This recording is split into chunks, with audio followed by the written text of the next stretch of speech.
in your book, this one being there, you say, I've always thought of myself as a feminist, and you give sound reasons for that. And yet, as you record, you use an illustration. You're at a dinner party and a good friend, you change her name, but accuses you of not being true to feminism for the reasons we've probably all heard. You shouldn't have to interrupt your career, etc., for children. Before we discuss your research, how do you feel about this this problem that many modern feminists think that your views are a threat to feminism, and yet you see yourself as a proud feminist? Well, for me, feminism, and I'm almost 60, so for me, feminism was about choice, and for me, it still is about choice.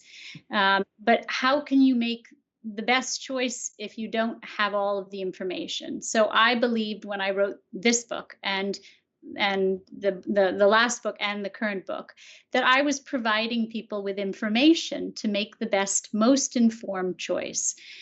For me, feminism was never about making choices that were what I would call self-focused choices. I think feminists really protect the rights of women, as do I.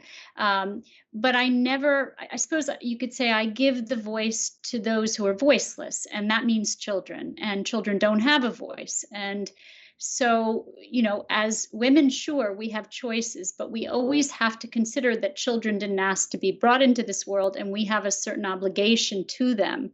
And so that means that our choices are influenced by that.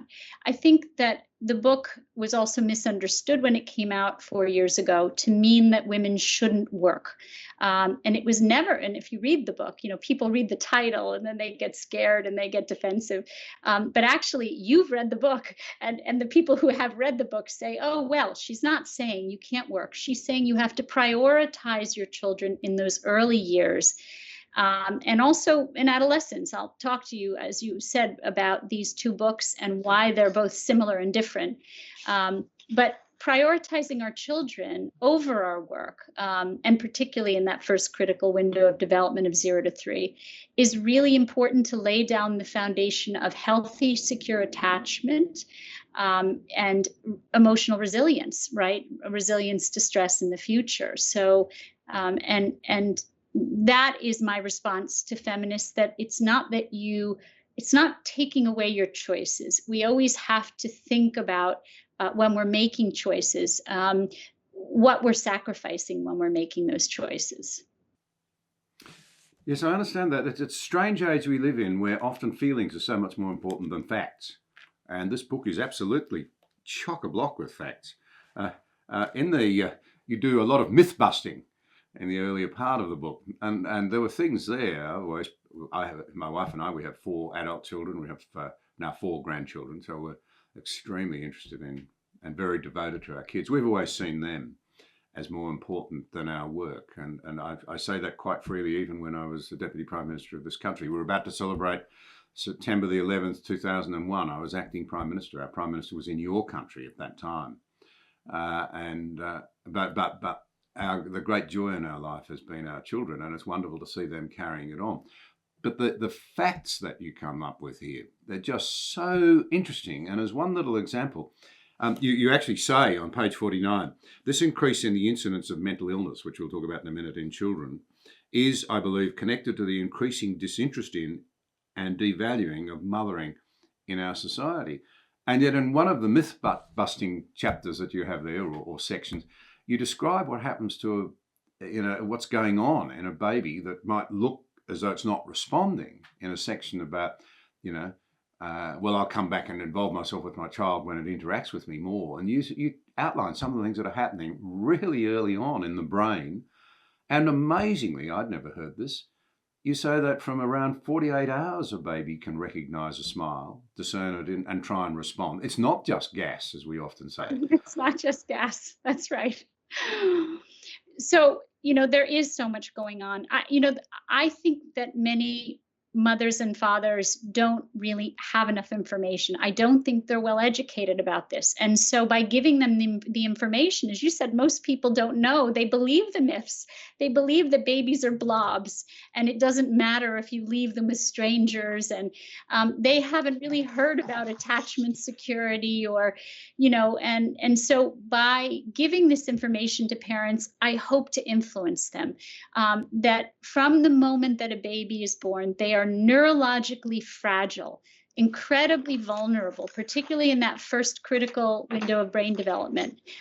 They are very susceptible to the environment, and we are their environment. And so, all of the research, whether it's attachment research or neuroscience research or epigenetics research, and all the psychoanalytic knowledge that I have, all speak of this critical period of development, both brain development and emotional development, in terms of how powerful it is that mothers or primary caregivers are, and that is usually the mother, are not just emotionally important to children, but they are biologically important to children's brain development. And that is something that most people don't know. This is a really interesting aspect. It's not just that the baby's born like a computer that just has to be programmed up. You've actually, those early months determine whether or not the computer will be properly built before it can even receive the information, if I can put it that way. That's right.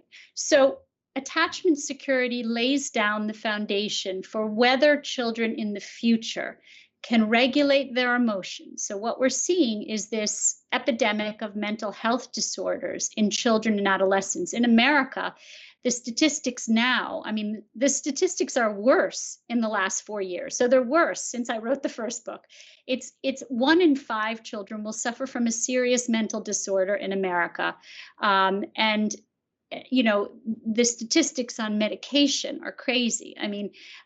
We have as much as 25% of children on some kind of psychopharmacological medication. And by the time they are 18, higher than that.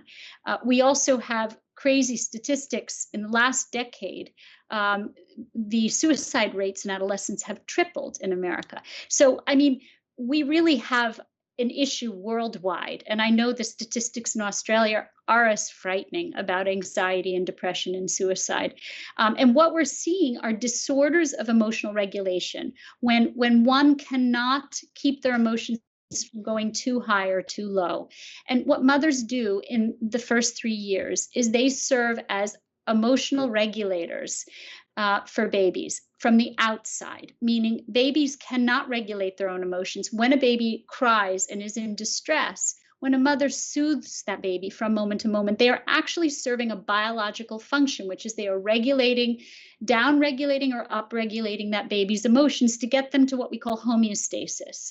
And mothers do that from moment to moment to moment throughout the first 3 years. So when a mother disappears, when she is the primary attachment figure, when she disappears for long periods of time during the day, I don't mean leaving the baby with your mother for an hour so you can go for a walk or go to the supermarket, or when you disappear for long periods of time, what happens is the baby's cortisol levels go up, and the baby experiences great amounts of stress.